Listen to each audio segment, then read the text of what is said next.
欢迎大家来到老王的频道。老王记得小时候课本上教大家，我们和印度都属于黄种人。长大以后看过越来越多的人种，老王越来越觉得这是有猫腻。印度人更偏向于黑人，那我们到底是谁在什么时候定义为黄色的？于是老王开始翻阅大量资料。早在200年前，黄种人这一说法并不存在，而中国人也并未被划入黄种人的行列。在这之前，中国人是什么颜色人种？之后中国人为何又被称为黄种人呢？黄种人也就是东亚人种、亚美人种，其主要分布在亚洲东部和东南部、北美洲北部和南美洲少部分地区。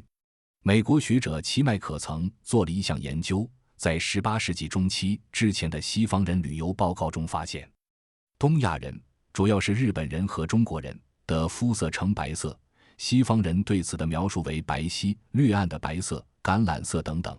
诸多报告中却从未有一位西方旅人称东亚人的肤色为黄色。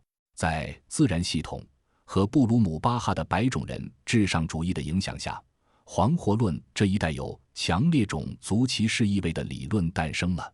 也就是说，在19世纪之前，东亚人、中国人还是被划分在白种人的行列之中。黄活论将亚洲国家推上了风口浪尖，而首当其冲的便是中国和日本。日本首先提出了抗议，他们并不认为自己的肤色比欧洲人要黄，而这种以肤色划分人种的方法，无疑是一种冒犯、一种偏见，甚至是歧视。为何中国迟迟对黄种人的称号无动于衷呢？当时中国正值清朝时期，而大清王朝以黄、紫为高贵的颜色。当黄种人的称号传进了大清国，朝廷并没有觉得这样定义有什么不妥之处，相反，大清可能会因为被说成黄种人而沾沾自喜。恰恰是清朝时期的这种默认，让黄种人这一称号久久地扣在国人的头上，久久不能摘去。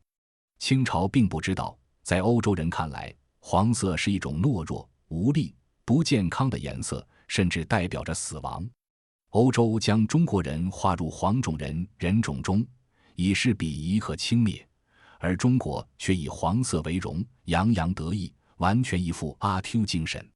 直到今天，我还就被告知自己是黄种人，但中国人将自己当作黄种人，总觉得黄色和炎黄子孙这个词是挨着的。但是炎黄子孙这个词很多人并不理解，它其实是表达在上古传说中的炎帝和黄帝。因为年年战乱史书记载并不完整，导致像黄帝、炎帝、女娲、大禹、彭祖等历史人物被定义为神话故事。如今的生物界已经不再支持黄种人这种说法，认为这是一种伪科学并带有种族歧视，但在群众和社会学之中，这种说法依然存在。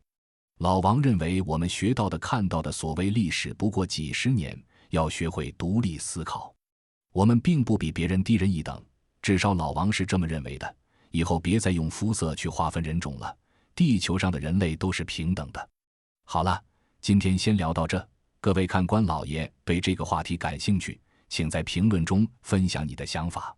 记得订阅我们的频道，不要错过更多关于科学的精彩内容。